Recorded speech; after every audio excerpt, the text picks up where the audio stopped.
Love it. Da, da, da, da, da, da. Ba, ba, ba, ba, ba, ba.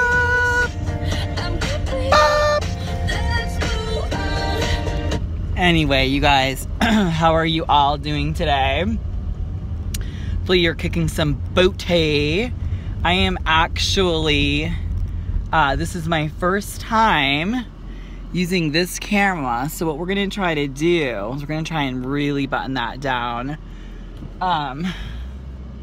Get that down so you guys can, I liked experimenting with different phone holders, giving you guys like a little bit of a different fresh perspective on things. I'm gonna go ahead and go.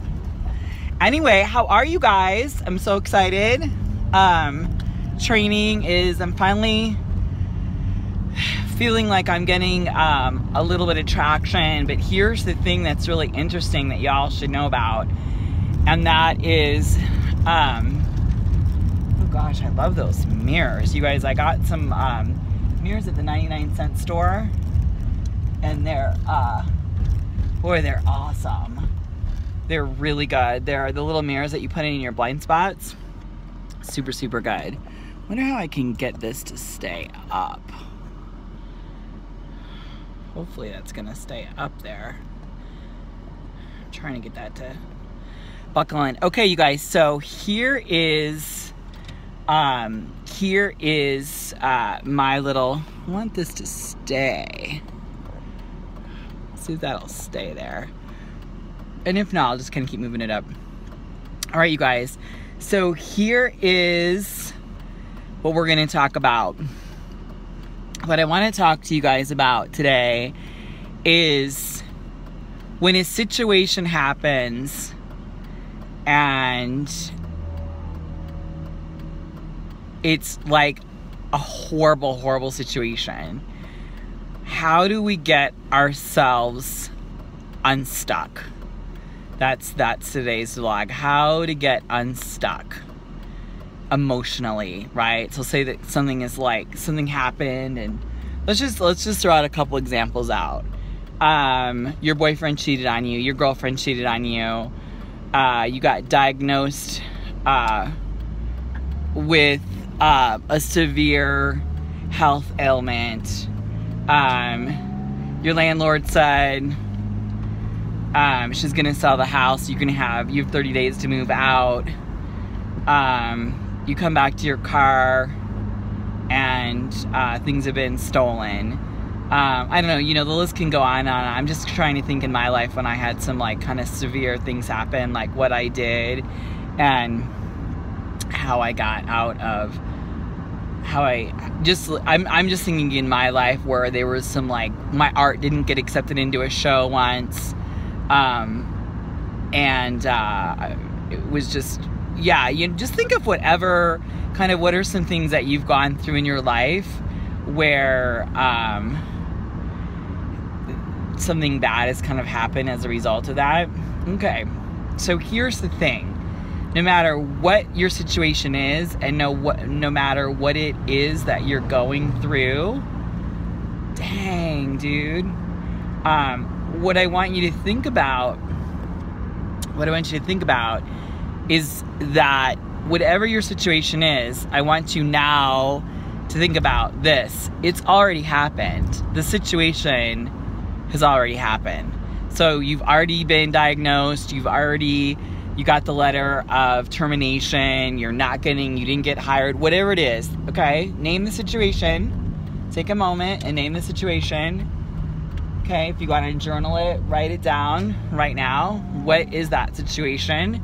And now what I want you to do is I want you to realize that that situation has passed. That moment in time where you got that information has already passed. So what does that mean? It means there's nothing you can do about it. There is nothing you can do about it right now that will change the outcome of the situation. Nothing. Zero. The situation has already happened, right? So if your boyfriend cheated on you, your girlfriend cheated on you, there's no amount of motivation or anything I can say to you right now. There's nothing I can say to you right now that's going to change the outcome that your boyfriend cheated on you. Unless you find out he didn't cheat on you. But do you know what I mean? If you get fired from a job, there's nothing you can do. You've been fired from the job. Like, there's nothing you can do. You got diagnosed with cancer. You got diagnosed with cancer. There's nothing you're going to be able to do or say that's going to change that outcome, whatever it is. And I'm just being really, really blunt right now, okay? Because I want us all to grow and to become more empowered women. So whatever the situation is that's going on in your life, number one, just realize there's nothing you can do about it. The event has already happened.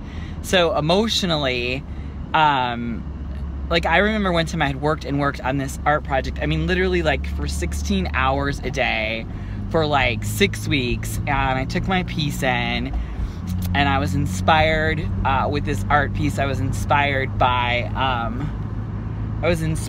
Standing Rock. So the entire time that I made the piece, I was listening to every single video, music, news release, anything that I could get my hands on with Standing Rock. And the piece was really inspired by it. So anyway, when I took the piece in and it was jurred, one of the things that I said is that it was inspired by Standing Rock. Well, they were so offended by that. I guess it was offensive that I did that because I'm not Native American, that I was like, what? How is being inspired by something as an artist going to be insulting? And what I had done is I had created a water feature, it was a water feature, and it was made out of a street sign that I had found buried underneath this tree. And I had put, so it had all this oil and stuff on the outside of it, but I had made the water feature beautiful. So it was like I had painted this just really beautiful painting on the sign, and then let the water kind of drip over it. So it was like beautiful and ugly at the same time. Anyway, it didn't get accepted in the show. But that was like devastating to me as an artist, because I was like, for sure that was going to get accepted into the piece.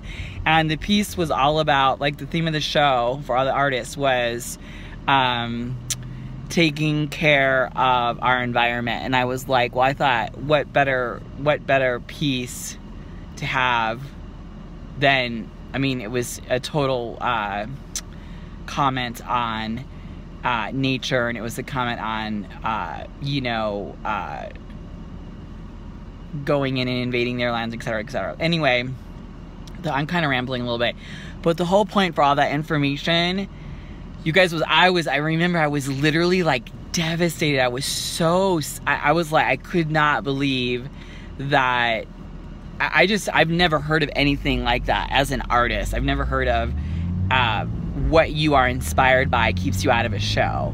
So I told them, they said, well, can you explain it to me? And I said, explain my art?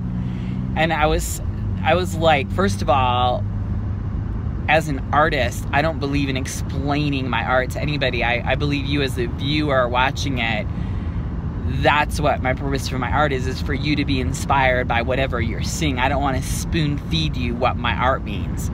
So anyway, they probably didn't like that I said that to them either, but I said that because I was like, I am 100% without a doubt an authentic artist. I know my voice, I know who I am, I know how I'm inspired. I was raised by my mom, who's an artist, and believe me, you guys, like, she drilled it into each one of her children to be very strong and steadfast in your beliefs, and especially as an artist, your viewpoint on something. But at the same time, too, her whole thing is never to spoon feed your audience. Like, your art should be something that is fulfilling and great enough for you that you can stand and let it go into the universe. And whatever the universe, like, does with it, that is what the art is, right? Kind of, that's the direction of it. So anyway, my whole point, though, going back to you can't change the situation, there was nothing I could do, right? I was already upset about the situation that already happened, and I was upset about it. But here's the thing, here's the goodie, here's the good information for you guys, is that there's a lot of power in allowing that information to really penetrate your soul. So in other words, if shit goes down, you now know, you know what, there's not really anything I can do about it. that outcome, I'm not going to be able to do anything about it. But guess what? We live in a world of possibility. So the possibilities of getting and achieving new information, inspiration, passion, motivation, intelligence, whatever it is that you want to call it, can then arise out of that situation. But you have to release your story around what's keeping you stuck. So for example, if all I do is talk and think about not getting my piece accepted into that art show, right? Then what's going to show up is I'm going to be stuck and not have that piece in that art show. Rather, if I'm just going to scooch all the way forward here. Rather, if I learn about my piece, I'm just going to pause here. If I learn about my piece, you guys, and I am, let me just finish this real quick. If I let go of the energy around that they didn't accept my piece and whatever, or if I let go, the landlord told me they're going to sell. In other words, you have to let go. Whatever happened has happened. You got to let it go. Now you have to realize you live in an infinite universe that has complete infinite possibilities. And for me, I have faith, and my faith is grounded in Jesus, and he is like my ride or die. He sits right here. He is like right here. He sits right here. He's like my co-pilot. And every project I do, everything I do, I just try to release it to him. Now, let me just tell you, this stuff does not happen. Like, it's not going to just happen. But if you can be in your wheels a cognitive thought, if you can see yourself being stuck, and you can see yourself kind of getting stuck in that rudder. Have you guys ever gone cycling on a mountain bike, like in the rain, and if you go off the road, you'll kind of get stuck in that mud, but you can kind of get back up, but it's a little bit kind of slippery getting back up, but you can get back up the sidewalk. Now, have you ever then gone out in the bright sunshine when that path where your reel was before is now hard? If you get stuck off in that rail, now it's rigid. It's not quite as easy to kind of get up, but at the same time, it's also hard. But here's the thing. I don't care where you are in your mud patch. I don't care if it's dry out. I don't care if you're stuck in a rut. If you just realize, yo, I'm stuck in a rut, I'm going through that flow of thought. I'm going over and over and over and over and over something. Oh my gosh, what if this, okay, my landlord is moving, so now I'm gonna have to pack my things, and now what if I don't have a house, and what if I don't have this?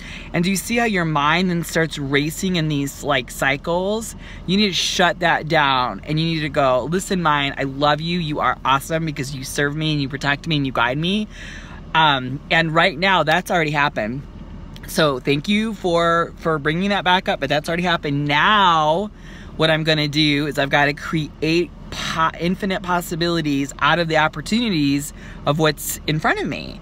So that's what I want you guys to kind of realize. You know, when you were little and they had the stop, drop, and roll, I think it was for like fires. At least that's kind of how I remember it in 3rd grade. I remember that. So here's what I want you guys to think about with your thoughts. Stop, drop, and let go. Okay? Stop. Kind of see yourself going and going. Stop. Drop. Sink into your body. Sink into your heart. Sink into your soul. And then just rock and roll out. Just realize I surrender all this to whatever it is your higher power is. And then number 2, just let infinite possibilities occur. Say, this situation has happened. I know you've got something more awesome and greater for me. You know, you always have to remember when a door shuts, for me, that's God's protection. That's God shutting that door so other doors can be open. And that's a good little mantra you can say to yourself too. Stop, drop, and, you know, shut that door. Open your mindset to new possibilities and new doors. Okay, you guys, this is Kita from Kitafit. YouTube, remember, please like and subscribe. That helps me keep motivated and keep bringing you guys. I love to bring you guys new videos every single day. So remember, send in your light, send in your truth, and above all else, be a warrior. This is Kita, your champion for women. Take care. Love you guys. Bye. Mwah.